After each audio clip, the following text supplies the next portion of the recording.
Welcome to this Zentangle Quickie. My name is Heather Hartwick Gladden. I'm a certified Zentangle teacher, and today we're going to take a look at the tangle Madrina from Itxaso Ruiz, and I hope I pronounced that right. All right, so this is, well, it's kind of a fragment. Yeah. You know, it could be two things, I suppose. Fragment and a nomadic fragment, which the nomadic fragment is a little bit different in that it's an all-encompassing tangle, but it's small. And, you know, you can kind of scatter them out however you wish. All right. It was one I had to think about it because I'm not, I think it would definitely work both ways. Okay, so, well, you know what? Let's put a border. That's what I was debating on here.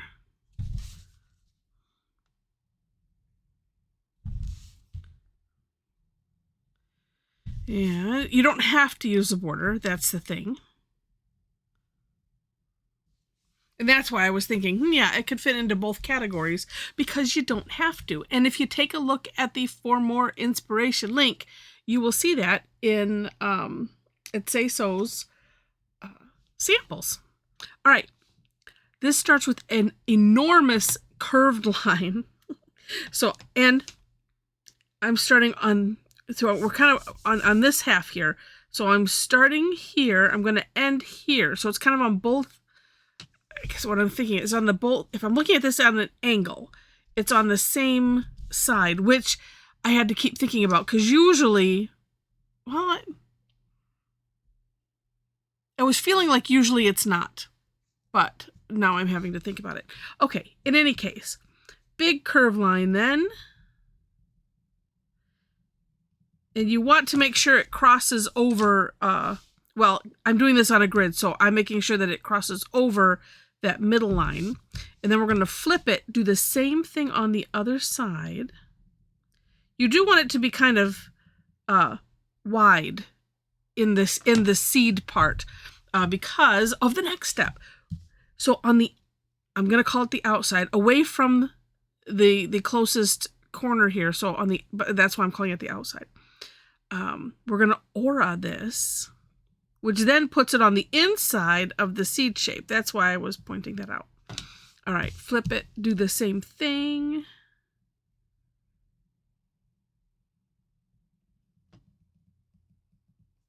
All right.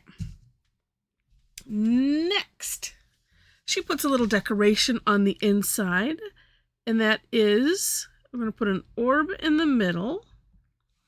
And then, kind of like a flux / teardrop shape. And then we're going to kind of put one on either side, hollow bowing it.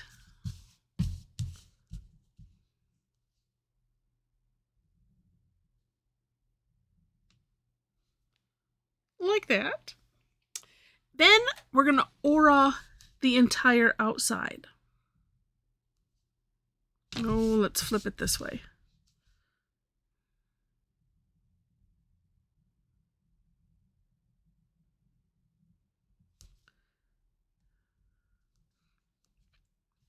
Same thing. I could have just started the other side and then flipped it once, right?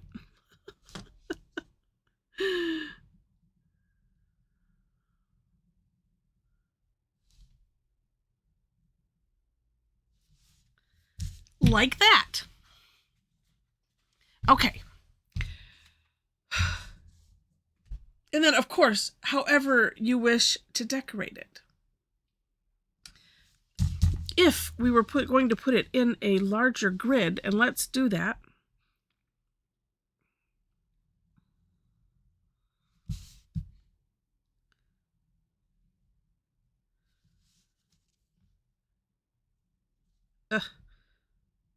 I'm so tempted to make this really small and do a 16 square, but I think maybe not.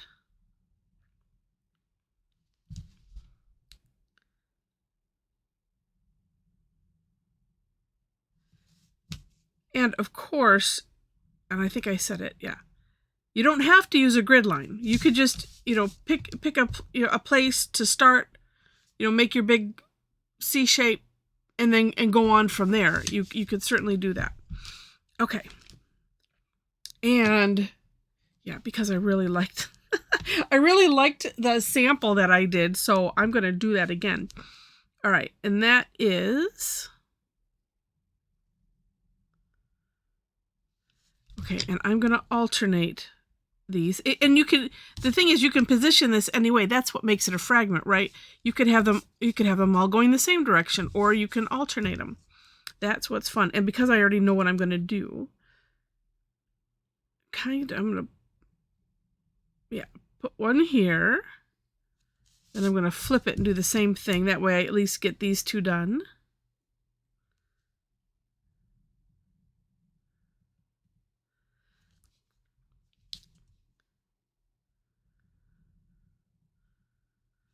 Okay. Then on this side, and let's do this one first, right? Yes.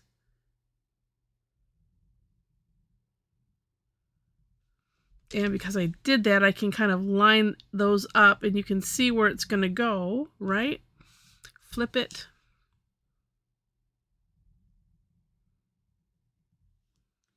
Yeah, it makes sort of an orb. It depends on how good you are at your curve lines.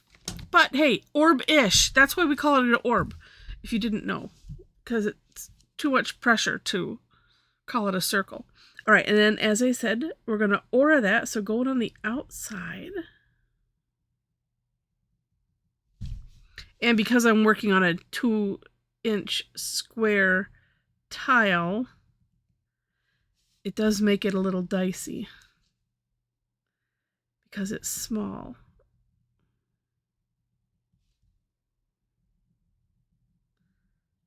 Dicey in that I just have to be really careful of my spacing to get it how I want it. And if I don't, oh well. It just makes it more interesting, and you have to figure out, you know, oh, where do I go from here if I'm not happy? And that's just a completely different, fun game. And there we have, I mean, it makes for a neat pattern. All right, now let's see if I can get these guys in here.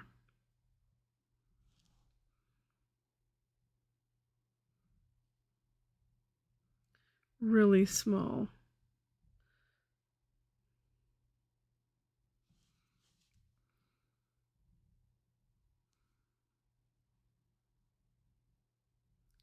That's why I aimed, or at least it was my intention, we'll just say it that way, to make these water. See, like this, it works. You know.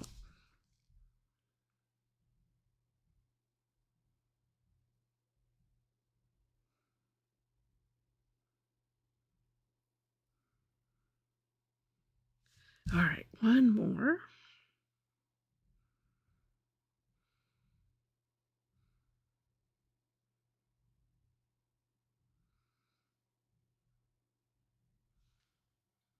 Like so. All right, now to aura.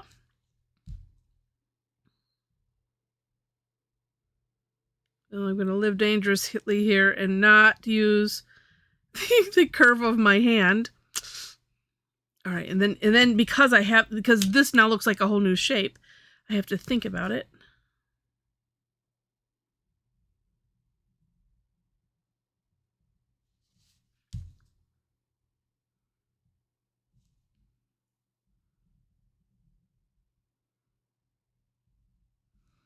I wanted to cross that line.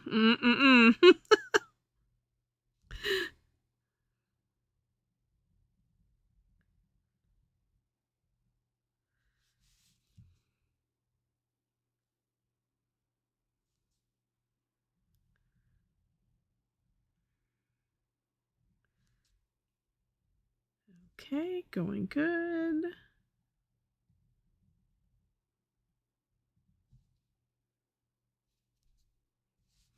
All right, last bit.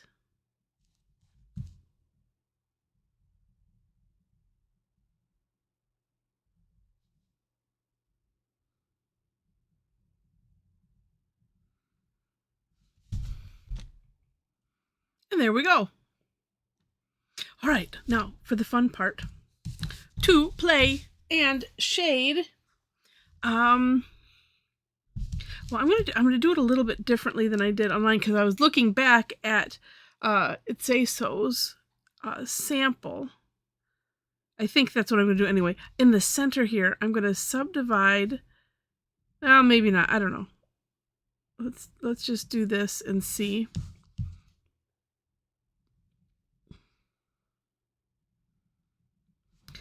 I did some rounding / thickening on these outer edges, and I think it looked really neat.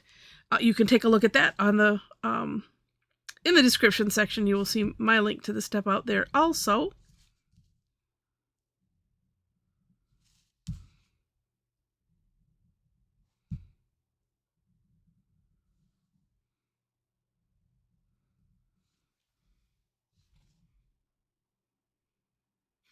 Yeah, you know what? I'm not sure what I want to do.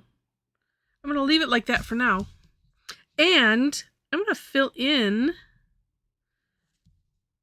the little orbs because some of them got a little sloppy. And a little contrast is always good. Leave a little open for the shine. And then these little crisscrosses, I'm going to fill in that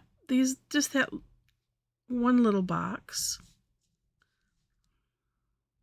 There's so much space here to have fun. I kind of think of this, well, without the lines I just put in there, could be kind of stained glassy look. So you could have fun if you like to use color and want to color that in. You could do something like with that. Oh, two more.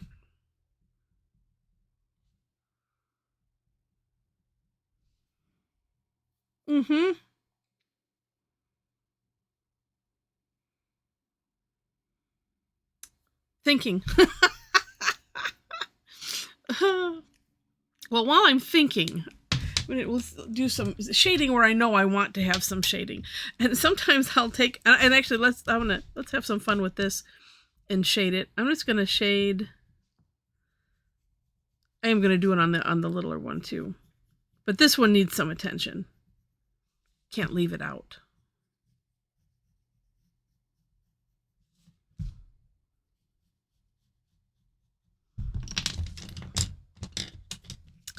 All right.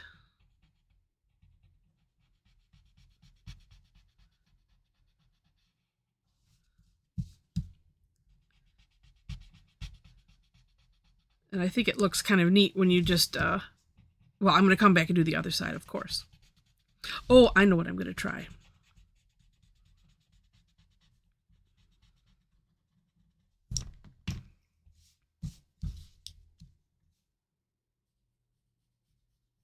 This also could be neat if you like to do frames around your work. This could be a neat, heck, it could be a corner, on an angle. That could look neat. And it's without the grid part, just,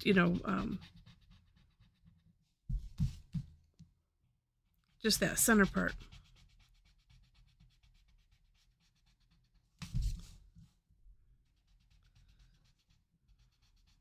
Definitely needs some contrast though. And but first, because I saw this on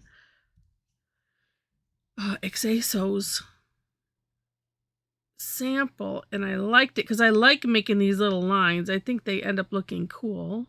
Leave some gaps in here.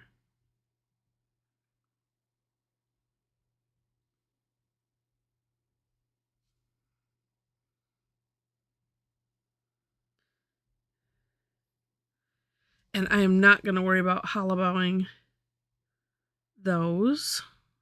You could.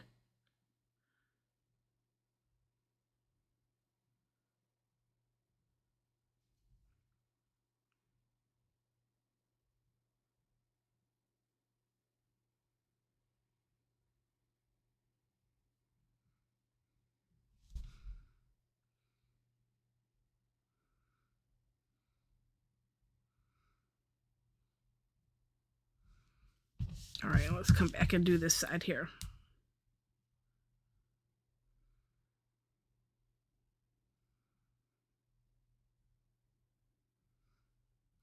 So I like doing these really fine lines. You know, they're kind of, I don't know, I want to say sketchy. But they don't have to be exact. It's just really creating a neat texture.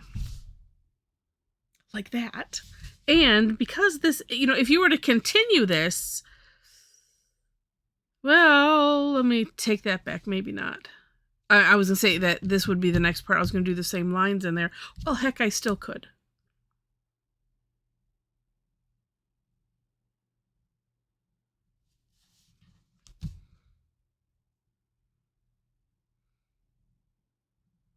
Yeah, if you do these back to back, then you'll have a little diamond-ish place there. Okay, and let's do that same thing, filling in this.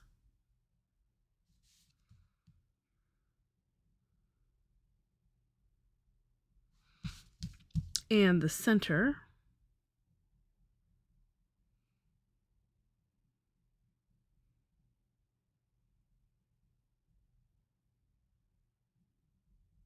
No, that looks like a piece of candy. Oh, see how cute that is. Okay, now, oh, I don't know if I want to do that on the inside of those. It is really, really cute though. But I think I'm just going to leave those lines the way they are. But shade the outside. And could do this on all of these sections if you wanted to, of course.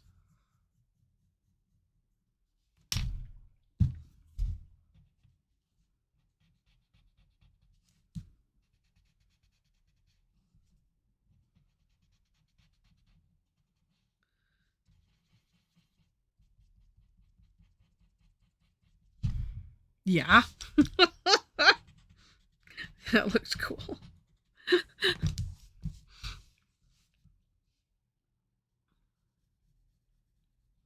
Like I said, I thought this was just adorable.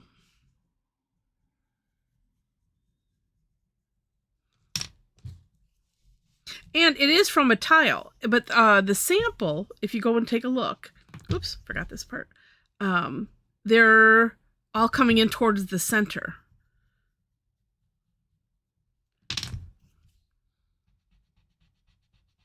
Or I should say that's the inspiration was from a tile.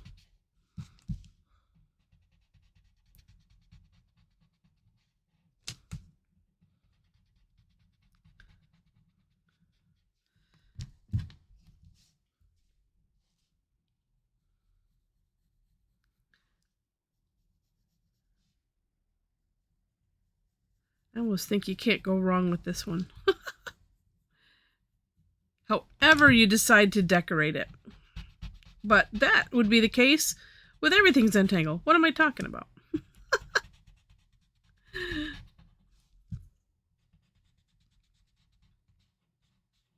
These ones are fun that you can kind of lose yourself in the decorating and shading aspect. Because, you know, especially like this where there's so many spaces that you can have fun.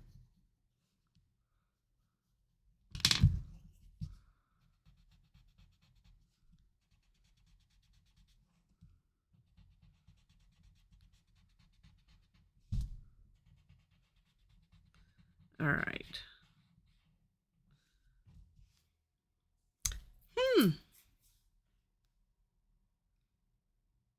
Yeah, I kind of like it.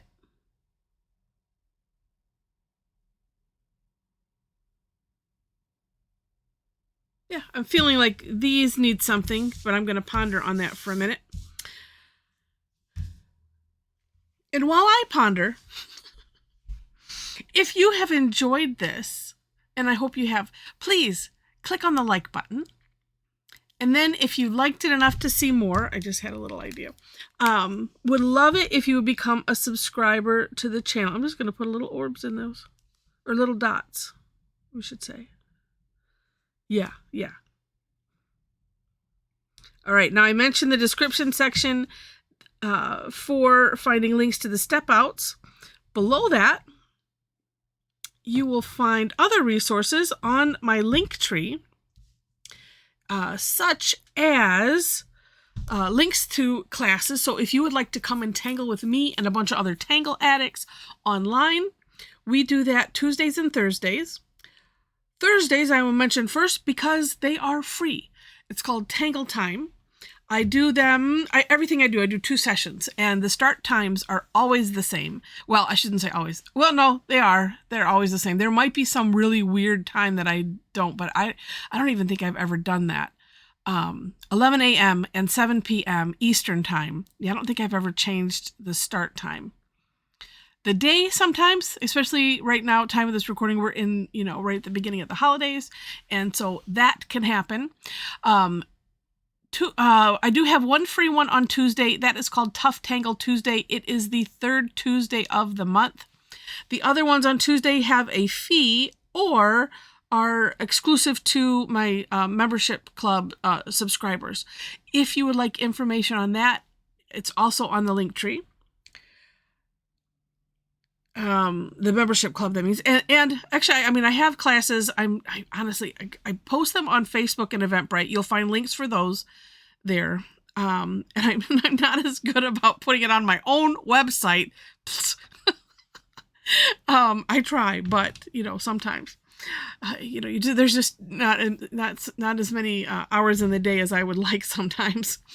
But you'll find past ones there, so you can see kind of some of the things that we do. The subscription club is all access to all of the online classes. The only thing it doesn't really include is the once a year TangleCon that we do, but you do get a discount on that. All right. I mentioned with a bunch of tangle addicts, those tangle addicts congregate on our Tangle Addicts Community Facebook group. So if you would like to join us there, find that link, click it, and then answer the 4 questions. And as soon as I see it, I will let you in.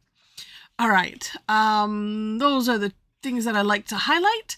And so with that, thank you again so much for watching, and I wish you happy tangling.